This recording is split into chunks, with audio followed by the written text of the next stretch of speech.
Itu sebab ramai juga yang tanya macam tu. Tak ikhlas ke saya ustaz? Ikhlas. Salah tak saya ni nak syurga ni? Tak salah. Sebab Allah nak bagi. Dia ikhlas tapi tidak seikhlas. Dia panggil ikhlas ni gini. Ikhlas ni dia ada tahap. Dia panggil ada ikhlas orang awam.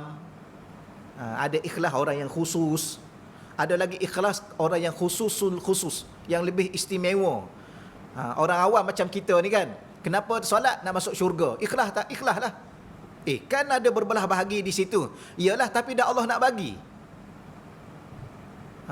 Jadi kita orang awam. Tapi kalau kita nak naik satu maqam lagi, ikhlas yang lebih tinggi nilai dia.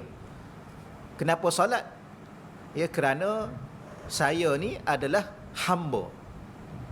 Hamba ni kena buat apa yang Allah suruh. Sama ada syurga ke tak ada syurga, saya tak kisah yang tu. Ni dah naik satu tahap. Kemudian bila mana tahap yang paling tingginya dia buat tu, ada satu tahapnya ialah dia tak ada apa-apa dalam diri dia. Tak ada ingatan bahawa dia ni hamba kena buat lah. Tak. Dia buat betul-betul tulus untuk Allah Subhanahu Wa Taala. Allah perintah pada dia buat aja. Dia terima sahaja. Sama ada selepas itu Allah bagi pahala tak bagi pahala, itu dia tak kisah. Macam Rabi'atul Adawiyah kan.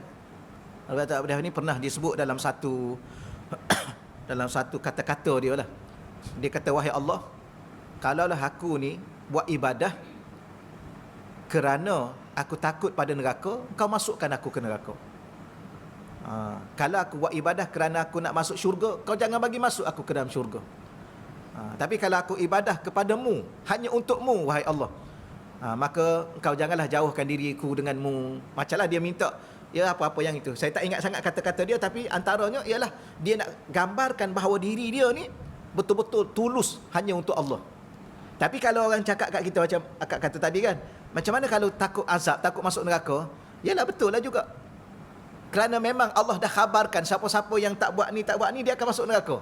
Jadi kita buat pun lillahi ta'ala. Sebab tu solat, usalli fardul apa-apa sekalipun, maghrib ke, lillahi ta'ala. Selepas itu barulah Allah akan bagi kepada kita jauh daripada neraka, masuk syurga. Samalah kan. Kenapa nak pergi solat jemaah? Sebab saya nak pahala. Kat solat jemaah dapat 27.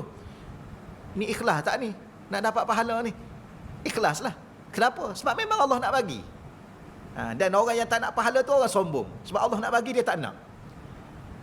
Orang awam macam kita ni. Tapi kalau kita dah saya nak satu langkah ke depan lah ustaz. Saya tak nak kisah dah. Pening juga fikir pasal neraka syurga ni kan. Cuba fikir betul-betul. Yang kita tak fikir betul-betul ni yang biasa. Kalau fikir betul-betul, menangis kita dalam keadaan sekarang ni. Kalau saya tanya sekarang ni, kalau timbang dosa dengan pahala, mana berat? Agak-agak. Ke tak kisah sangat mana-mana. Tapi kita kata, ya Allah ustaz, saya ni, samalah saya pun. Saya ni rasa berat dosa dah. Kalau berat dosa, kat mana duduk dia? Kalau mati hari ni, dosa banyak daripada pahala. Hari ni macam mana hari ni kalau mati hari ni? Menangis kita, pening kita, termenung kita. Tapi baik tak payah fikir lah. Tapi kalau fikir, boleh juga. Kalau tak payah fikir, habis tak payah fikir, nak buat macam mana? Buatlah saja kerana Allah. Balik akhirat nanti serah diri kita pada Allah. Tahulah Allah akan nilai diri kita di mana. Dan Allah tak akan menzolimi kita. Itulah ya. Panjang sikit saya berbicara berkaitan dengan perkara itu sebab ramai juga yang tanya macam tu. Tak ikhlas ke saya ustaz? Ikhlas. Salah tak saya ni nak syurga ni? Tak salah. Sebab Allah nak bagi. Boleh insya-Allah ya. Jangan kalau kita jawab, salah tu. Ya, tak boleh nak syurga, nanti jadi syirik. Kalau dia cakap macam tu, maknanya dia ni dah maqam tinggi dah. Mungkin wali lah dia ni. Jadi kita orang awam. Tapi adakah kita nak sampai ke bila-bila kita duduk kat tahap orang awam? Sebab tu kita belajar supaya kita melangkah satu langkah ke depan.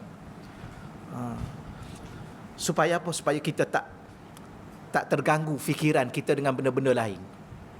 Walaupun kadang-kadang benda tu tak salah pun.